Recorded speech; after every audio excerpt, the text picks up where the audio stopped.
Hi dear students, welcome to English Above 95. I am Vinay Kumar and we are going to study modal verbs. Modal verbs को ही हम auxiliary verb भी कहते हैं। आज हम इसका स्ट्रक्चर एंड यूज़ देखेंगे। तो चलते हैं नेक्स्ट स्लाइड पे कि हम इसका यूज़ किस तरीके से करते हैं वो आपको बताएंगे और आखिरकार ये है क्या। What are modal verbs? तो दे आर ऑक्सिलरी वर्ब्स। जो मॉडल वर्ब्स होते हैं उन्हीं को हम ऑक्सिलरी वर्ब भी कहते हैं। अदरवाइज वी कैन से, जो आपने टेंस में डू या डस पढ़ा होगा, डू या डस जो होता है वो उस टेंस की हेल्पिंग वर्ब हुआ करती है। ठीक है, एक वचनकर्ता के साथ सिंगुलर सब्जेक्ट के साथ आप जो है डस का यूज़ करते थे और प्लूरल के साथ आप डू का यूज़ करते थे। तो जिस तरीके की वर्ब हम यूज़ करते थे उसी के अकॉर्डिंग हम सेंस भी लगाते थे। तो ये जो मॉडल वर्ब्स होते हैं वो भी कहीं ना कहीं उसी तरीके का काम किया करते हैं। इनका यूज़ किस तरीके से होता है थोड़ा सा डिफरेंट होता है, बट आप अगर कोशिश करेंगे तो अच्छे से समझ पाएंगे। They are auxiliary verbs. ये ऑक्सिलरी वर्ब्स होते हैं that provide additional and specific meaning to the main verb of the sentence. तो एक सेंटेंस के अंदर मेन वर्ब होती है तो उसके बारे में जो बताने का काम करते हैं उसके सहायता करते हैं, अदरवाइज उसकी कुछ विशेषता बताते हैं। तो जो वर्ड्स उसका मीन क्लैरिफाई करते हैं, उसके मीन के बारे में स्पष्ट हमारा जो कॉन्सेप्ट है वो बनाते हैं, उसको हम क्या कह देते हैं? ऑक्सिलरी वर्ब्स कह देते हैं। और उन्हीं ऑक्सिलरी वर्ब्स जैसे do does is am are हैं उनकी तरह ही इनका भी काम होता है, बट थोड़ा सा डिफरेंट होता है क्योंकि वहाँ पर हम देख लेते हैं सिंगुलर सब्जेक्ट के साथ इज लगता है, प्लूरल के साथ आर लगता है। बट इसमें क्या होता है, इसमें चाहे सिंगुलर हो चाहे प्लूरल हो सभी के साथ सेम रहता है। इसमें कोई भी तब्दीली, कोई भी चेंज, कोई भी बदलाव नहीं आता है। तो यहाँ पे देख लीजिएगा, can, could, may, might, must, shall, should, ought to, will और वुड, ये जो है बेसिक मॉडल ऑक्सिलरीज हैं और इनका यूज़ बहुत ज़्यादा हुआ करता है। तो आप इनको अच्छे से स्टडी करेंगे डेफिनेटली आप समझ पाएंगे अगर फोकस्ड रहेंगे तो। कैन जो होता है एक बार हम आपको यहाँ पे इंट्रोड्यूस कराई देते हैं, आगे और अच्छे से इनका यूज़ सीखेंगे। बच्चों ये जो कैन आपको दिख रहा है यहाँ पे आप देख पा रहे हो शायद, where are you watching, this is can. Can जो होता है उसका मतलब होता है सकता। कैन मीन्स आपका जो होता है सकता। तो सकता यू नो वेल क्या होता है? सकता का मतलब कोई भी काम करने के लिए वह पढ़ सकता है, वह लिख सकता है। तो अगर कोई भी काम कुछ भी कर सकता है कोई भी व्यक्ति, तो उसके लिए हम किसका यूज़ कर देते हैं? कैन का। ठीक है, मतलब अगर किसी को किसी की क्वालिटी को दिखाना है, किसी की पावर को दिखाना है, किसी के अंदर छिपी एबिलिटी को दिखाना है, एट दैट टाइम वो व्यक्ति कैन से अपने सेंटेंस का निर्माण कर सकता है, कैन से अपने सेंटेंस को बना सकता है। उसी का जो पास्ट हुआ करता है वो होता है कुड। तो कुड से भी हम किसी के भी क्वालिटीज़, किसी की भी एबिलिटी, किसी की भी जो पावर है उसको शो करते हैं। बट कैन से करते हैं प्रेजेंट में और कुड से करते हैं पास्ट में। तो जो कुड होता है वो कैन का पास्ट हुआ करता है। ठीक है, मैं पढ़ सकता हूँ और मैं पढ़ सकता था, देन अगर हूँ तो होगा कैन और था तो होगा कुड। नेक्स्ट जो वर्ड है आप देख पा रहे हैं वो है आपका मे। Here it is. तो मे जो है इसके टू कॉन्सेप्ट होते हैं और दोनों को ही हम आगे चल के अच्छे से समझेंगे। मे जो होता है इसका भी मतलब क्या होता है? सकता। ठीक है, इसका जो पास्ट होता है वो क्या होता है? माइट। अब ये भी सकता और ये भी सकता और ये भी सकता, तो व्हाट इज़ द डिफरेंस? इसको अच्छे से समझने के लिए हम आगे जाएंगे और जो अपना नेक्स्ट स्लाइड है उसमें इन सारी चीज़ों को क्लियर करते चलेंगे। वैसे एक बार बता देते हैं, आप एबिलिटी के लिए कैन का यूज़ करते हो प्रेजेंट में, पास्ट में एबिलिटी के लिए कुड का यूज़ करते हो, प्रेजेंट में पॉसिबिलिटी, पॉसिबिलिटी मीन्स होता है संभावना, संभावना के लिए आप मे का यूज़ करते हैं, प्रेजेंट में संभावना के लिए मे का यूज़ करते हैं। लीस्ट पॉसिबिलिटी के लिए इसको भी प्रेजेंट में यूज़ कर लेते हैं हम। कम से कम संभावना के लिए माइट का यूज़ करते हैं। किसी भी चीज़ को कंपलसरी दिखाने के लिए, आवश्यक दिखाने के लिए मस्ट का यूज़ करते हैं। यहाँ पर देख पा रहे हो। और इसका मीन क्या होता है बच्चों? चाहिए। इट मीन्स चाहिए। तो चाहिए के सेंस में इसका यूज़ किया जाता है। बट अगर कोई भी चीज़ 100% कंपलसरी है, बहुत ज़रूरी है, हर हालत में वो काम होना ही होना चाहिए, एट दैट वेरी टाइम हम जो है इसका यूज़ किया करते हैं। नेक्स्ट वर्ड आपको देख रहे हैं यहाँ पे शैल। शैल जो होता है आपने टेंस में ही पढ़ा होगा, विल भी आपने टेंस में पढ़ा होगा। इन दोनों का मतलब आपने पढ़ा होगा गागी गे, है ना, जनरली।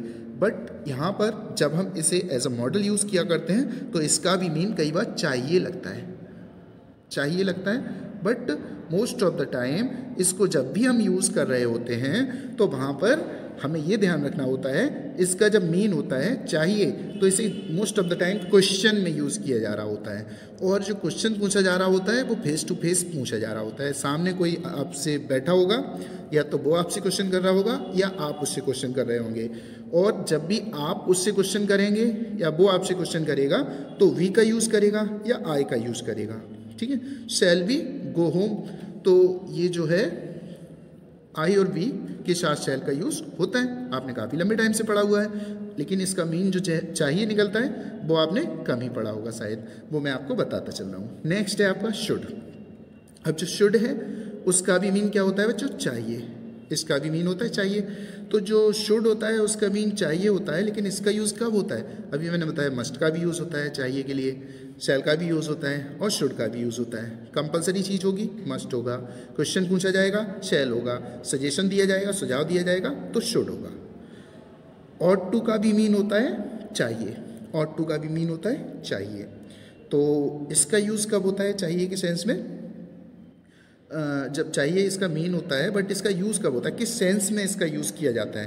तो इसका जब यूज़ करना होता है तो हमें देखना होता है सेंटेंस में कभी कहीं पर अगर मोरल ऑब्लिगेशन की बात चल रही हो। मोरल ऑब्लिगेशन से मतलब होता है मोरल ड्यूटीज़। मोरल ड्यूटीज़ क्या है? आपकी नैतिक कर्तव्य। नैतिक कर्तव्य क्या हुआ करते हैं? जिनके बारे में कहीं संविधान वगैरह में या कानून में तो नहीं लिखा है, बट हमारी जो अंतरात्मा है, हमारा जो हार्ट है, हमारा जो माइंड है, अच्छा करने के लिए, अपने से बड़ों का सम्मान करने के लिए, दूसरों की आज्ञा मानने के लिए, जो हमारे शुभ चिंतक हैं उनकी आज्ञा मानने के लिए हमें प्रेरित करती हैं जो चीज़ें।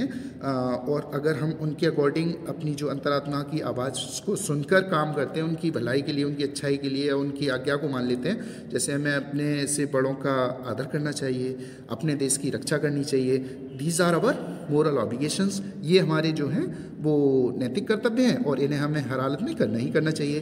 तो at this very point we can use ought to। Are you getting up? Next point है आपका विल। विल आपने बहुत लंबे टाइम से पढ़ा होगा। विल का यूज़ जो है आई वी को छोड़कर अन्य सभी सब्जेक्ट्स के साथ किया जाता है। लेकिन अगर हम आई वी के साथ भी इसका यूज़ कर लें तो क्या अंतर आता है? आई वी के साथ सपोज अगर हम विल का यूज़ कर लें, जैसे कि इंग्लिश स्पीकिंग में नाउडेज किया जा रहा है, बहुत अच्छी तरीके से लोग इसका यूज़ करते हैं, तो क्या सेंस निकलता है इसका? तो इसका जो सेंस निकलता है वो निकलता है डिटर्मिनेशन में। डिटर्मिनेशन का मतलब होता है दृढ़ निश्चय दिखाता है, ये रेजोल्यूशन दिखाता है, दृढ़ संकल्प दिखाता है, ये प्रॉमिस दिखाता है, नेक्स्ट ये थ्रेट भी दिखाता है। तो इस तरीके की चीज़ों को दिखाने के लिए हम जो है वो विल का यूज़ कर लेते हैं। नेक्स्ट है आपका वुड। इसके 3 यूज़ हुआ करते हैं वुड के। एक तो इसको प्रेजेंट इंडेफिनिट टेंस की जगह पे यूज़ कर लिया जाता है।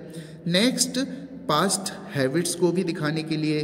पास्ट हैबिट्स ऐसी हैबिट्स जिनको आप ना चाहते हुए भी करते थे, अदरवाइज़ हम कह सकते हैं कोई भी काम आप हैबिट्स ना मानो, अगर तो कोई भी एक ऐसा काम जिसको आप पास्ट में बार बार करते रहे हैं, हो सकता है वो आपकी हैबिट ना हो, बट वो आप बार बार करते रहे हैं। जैसे कि आप बचपन में साइकिल से स्कूल जाया करते थे, है ना, तो वहाँ पर आप वुड का यूज़ कर लेंगे।